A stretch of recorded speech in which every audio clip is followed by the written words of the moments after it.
Maulang araw mga kabarangay. Ayan po yung aming barangay hall ng Barangay Poblasyon. Tingnan po ninyo. Napakita po, dito po tayo sa Poblasyon, Taytay, Palawan. Kung saan dyan ay kabahagi si Conce bilang isang barangay kagawad.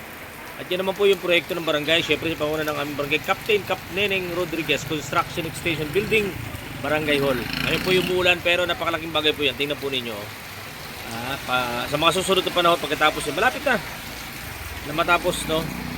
Magiging malaki po yung pakinabang o ang pakinabang po niyan sapagkat diyan po idaraos yung mga activity ng barangay. Tingnan po ninyo, no? Meron na siyang atip. Ibig sabihin hindi na kami lalayo pa para kung may mga activity ang aming mga kasamahan, yung mga senior citizen ng aming barangay, yung mga estudyante at kung ano pa mga aktibidad. Ayan po, umulan dahil may bagyo. Ito pong sentro ng aming poblasyon dito po. Puro 4. Ayan. So, walang pasok ngayon dahil umulan. Walang pasok sa buong Palawan. Private and government o yung mga pribado at pampublikong paaralan, walang pasok. Kaya relax yung mga nasa tahanan. Dahil yung nga po, inaasahan yung pagdating ng bagyo. Hindi naman kami sentro pero yun nga, kahit pa paano, dadaan po sa amin. Ayan nga, nagsisimula na yung pagulan.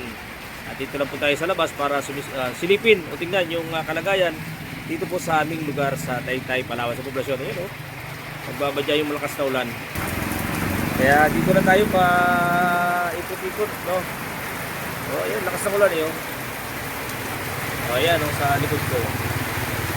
Di ba, nakikita nyo naman yung pagulan. So, ingat po yung mga nasa tahanan. Huwag po kayo lalabas kung hindi naman po wala kayong gagawin, ha?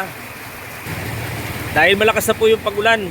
Ayan, tingnan po. Kanina medyo maganda pa yung sikat ng araw. Pero ngayon, ayan po. Kaya huwag na kayong lumabas kung hindi naman po kailangan. Yung mga bibili ng pagkain, bili na kayo. Pagkatapos uwi na.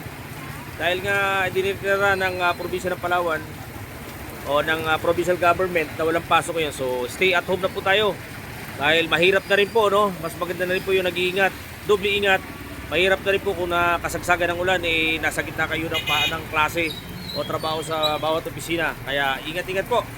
And God bless mga kababayan Taytayano. So ayan po, magandang araw po sa inyo lahat. God bless, ingat po tayong lahat and mabuhay.